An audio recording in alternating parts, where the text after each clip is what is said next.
अभी नहीं। जब तक चीजें साफ नहीं हो जाती तब तक किसी को भी भनक नहीं लगनी चाहिए कि टाइगर लौट आया है। मोंटी जो कर रहा है उसे करने दो, अकरम ने कहा। इतने में अभिनव ने कहा, चलो मैं निकलता हूं। अकरम, तुम्हें याद है ना, मुझे कल से एक नई नौकरी। हाँ हाँ, तुम कल ऑफिस आ जाओ, मैं अपने सेक्रेटरी को बोल दूंगा, तुम्हारा काम हो जाएगा। ये सुन अभिनव ने अकरम और बलराज से हाथ मिलाया और वो बाहर आ गया। उसने अपने जाने के लिए एक कैब बुक कर ली थी। जैसे ही वो कैब में बैठने वाला था कि इतने में अकरम भागते हुए उसकी तरफ बढ़ने लगा। अभिनव ने देखा उसके हाथ में कुछ था। इतने में अकरम पास आया और उसने एक छोटा सा बैग अभिनव को थमा दिया। इसमें क्या है? वही शराब जो हमने होटल में पी थी। अपने सास ससुर को पिलाना। उनकी पूछतों ने भी कभी इतनी महंगी शराब नहीं पी होगी। अकरम ने कहा और इस बात पर दोनों हंस पड़े। आखिर में अभिनव ने कहा, इन सब के लिए thanks, thank you so much. और तुम्हें भी वापिस आकर हमारी उम्मीदें जिंदा करने के लिए, अकरम ने कहा। अभिनव मुस्कुराया और वहां से निकल गया। गाड़ी अनन्या के घर के बाहर आकर रुकी। अभिनव नीचे उतरा और गहरी सांसें लेते हुए घर के अंदर पहुंच गया।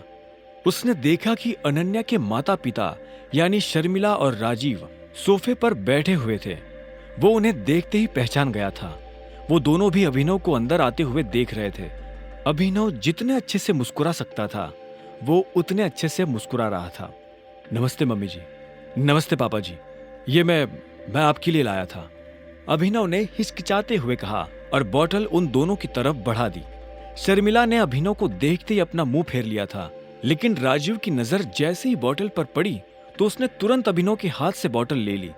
क्या बात है, ये तो काफी महंगी लग रही है। माय गॉड, क्या खुशबू है, देखो, राजीव ने कहा और बोतल शर्मिला की तरफ बढ़ा दी। शर्मिला ने उसे झटके से दूर किया और बोली, क्या तुम भी? मुझे तो लगता है कि ये कहीं से बोतल चोरी करके लाया होगा। तुम्हें लगता है कि इसके जैसा आदमी इतनी महंगी शराब अफोर्ड कर पाएगा? जो कुछ भी हुआ है उसके बारे में हमें सब कुछ पता है। अनन्या को भी नहीं पता ये सब कैसे हुआ, और मुझे भी लगता है कि ये कोई बहुत बड़ी गड़बड़ हुई है। पर जो भी हो, अब तुम्हारा और अनन्या का जो रिश्ता है उसे बदला नहीं जा सकता। अभिनव ने हाँ में सिर हिला दिया। वैसे भी जो कुछ हुआ उसका उसे मलाल नहीं था। अगर वो अनन्या से नहीं मिलता तो वो अकरम से कभी नहीं मिल पाता। साथ ही वो बाहर की दुनिया में अनन्या का नाम भी खराब नहीं होने देना चाहता था। ऐसे में वो भी नहीं चाहता था कि ये शादी टूटे। राजीव ने आगे पूछा, तो तुम काम क्या करते हो? मैं डिलीवरी बॉय का काम करता था, लेकिन मुझे आज नौकरी से निकाल दिया गया है, अभिनव ने कहा। उसके ये शब्द किसी बम की तरह उन दोनों पर गिरे। इससे पहले कि शर्मिला कुछ कहती, राजीव ने कहा, कोई बात नहीं, लेकिन तुम्हें जल्द से जल्द कोई नई नौकरी ढूंढनी होगी। अब तुम जा सकते हो, राजीव ने शांति से कहा। अभिनव उठा और बाहर निकलने लगा। इतने में शर्मिला के गुस्से में और एक उबाल आया और वो अभिनव के पीठ पीछे बोली, देखो कैसा ढीठ है, ओवर कॉन्फिडेंस देख रहे हो इसका?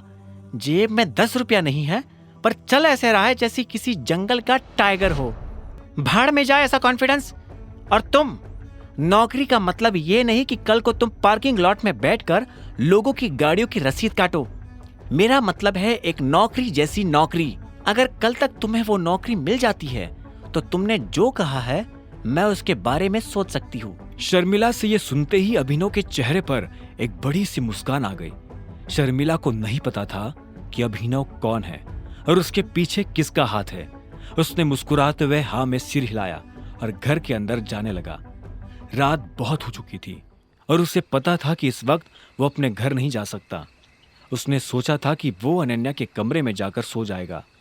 क्या है, रात हो गई है, मैं अपने घर नहीं जा सकता, मुझे सोने के लिए जगह चाहिए। तो क्या, तुमने मुझे यहां मम्मी पापा से मिलने के लिए बुलाया था ना, तो अब तुम जगह दो। तुम्हें क्या लगता है मैं तुम्हें फिर से अपने कमरे में आने दूंगी? तो और मैं कहां जाऊंगा, मुझे नहीं पता। अनन्या ने दरवाजा बंद किया और दूसरी तरफ से चिल्लाते हुए बोली, नौकरों की जगह मालिकों के कमरों में नहीं, घर के स्टोर रूम में होती है। यह सुनते ही अभिनव को बुरा लगा, पर वो कर भी क्या सकता था। उसने बस बंद दरवाजे को देखा और हताशा से अपना सिर हिलाने लगा। आगे की कहानी जानने के लिए देखें अगला एपिसोड सिर्फ पॉकेट एफएम के यूट्यूब चैनल पर, और द रिटर्न ऑफ टाइगर के सारे एपिसोड्स को सुनने के लिए डिस्क्रिप्शन में दी लिंक से डाउनलोड करें पॉकेट एफएम ऐप।